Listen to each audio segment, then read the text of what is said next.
1+4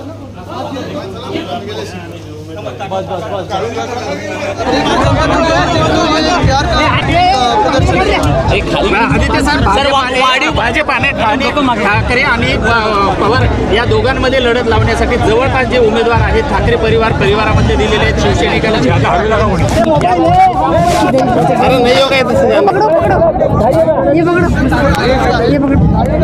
एवढं गलिच्छ राजकारण कधी महाराष्ट्रात झालं नव्हतं, देशात झालं नव्हतं. तेवढं आज आपण पाहत आहोत.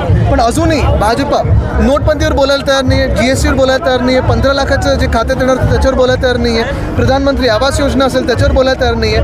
नेमकं 10 वर्षात भाजपाने केलं काय देशासाठी आणि महाराष्ट्रासाठी ते अजून बोलायला डिक्लेअर नाही. महायुतीत थोडं कन्फ्युजन आहे की ईडीतून द्यायचा, सीबीआयतून द्यायचा, आयटीतून द्यायचा की कोणाकडून द्यायचा. विषय आहे, पोट बांधणार होते त्याविषयी केंद्र सरकारने देखील परवानगी दिली आहे, मात्र उद्धव ठाकरेंनी त्याचा विरोध केला आहे. काय आमची भूमिका प्रत्येक ठिकाणी स्पष्ट असते. मग नाणार असो, बारसो असो, वाढवण असो, आम्ही स्थानिक जनतेच्या सोबत उभे राहणार, म्हणजे राहणार, भूमिपुत्रांच्या सोबत राहणार. इथे बाहेरच्या ठेकेदारांना येऊ देणार नाही. आदित्य साहेब, अमित शहानी एका इंटरव्ह्यूमध्ये असं सांगितलंय की महाराष्ट्रात महायुती जी आहे ती 40पेक्षाही अधिक जागा जिंकेल आणि जे भाजप सोबत आहेत त्यांनाच लोक मतदान करतील. मला वाटतं म्हणूनच सगळे नेते भाजपचे इथे एवढ्या वेळा येतात. त्यांना माहिती आहे की महाराष्ट्राला गेल्या 2-2.5 वर्षात महाराष्ट्राने जो अन्याय सहन केलेला आहे, अन्याय पाहिलेला आहे भाजपकडून, तो आता आम्ही सहन करणार नाही. सर, हेमंत सोरेन म्हणाले की जो मुसलमानांचा वोट आहे तो वोट जिहाद करून आहे. हेमंत सोरेन आता जेलमध्ये ते कुठून म्हणाले?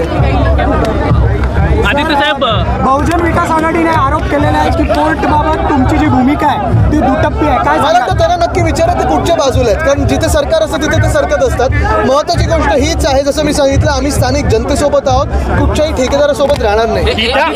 विद्यमान आमदार हा त्यांनी उमेदवार दिलेला आहे. तुम्हाला काय वाटतं की तुमच्या मला वाटतं आपल्याला माहिती आहे ते लोक पाहत आहेत, आपण सोबत आहेत, ताईंच्या सोबत आहेत आणि सगळी महाविकास आघाडी इथे कामाला लागली. हेमंत शर्मा म्हणाले. हेमंत शर्मा मी ऐकलं नाही त्याच्यावर. आदित्य साहेब, चित्रा वाघ यांनी असा आरोप केलाय की उद्धव ठाकरेंनी जाहिरातीसाठी एका पॉर्नस्टारचा वापर केलेला आहे. त्या रेवण्णावर काय बोललेत? रेवण्णाचं आपण पाहिलं असेल कर्नाटकामध्ये, त्याच्यासाठी भाजपच्या सर्वोच्च नेत्यांनी जाऊन प्रचार केला. ते कुठे जर्मनीला पळालेले आहेत. एक तरी अजून काही भाजपकडून कोणी काही बोललंय का? त्यांच्यावर तर आरोप झालेत, केसेस झालेत. म्हणजे दुसऱ्यावर बोट टाकण्याच्या आधी ज्यांनी अनेक महिलांवर बलात्कार केलेला आहे त्याला पकडणं गरजेचं, त्याला तुम्ही तिकीट दिलेलं आहे, त्याच्यावर बोलणं गरजेचं. मला वाटतं हे नजर इथे तिथे करण्याची गोष्ट करत आहेत. आज रेवण्णा असेल, आज ह्या मंत्रिमंडळात, महाराष्ट्राच्या मंत्रिमंडळात 2 असे मंत्री आहेत, एकावर बलात्काराचे आरोप झालेले आहेत, त्याला परत घेतलेलं आहे, उद्धव साहेबांनी गेट आउट केलेलं. दुसरे मंत्री आहेत असे ज्यांनी सुप्रियतेनं अनेकदा शिव्या दिलेल्या आहेत, त्यांना देखील मंत्रिमंडळात घेतलेलं आहे. दक्षिण मध्य मुंबईमध्ये देखील असेच आरोप एका उमेदवार झालेत. कदाचित ते महाराष्ट्राचे रेवण्णा म्हणून निघू शकतील. अजून कोण काय बोलतंय भाजपतून?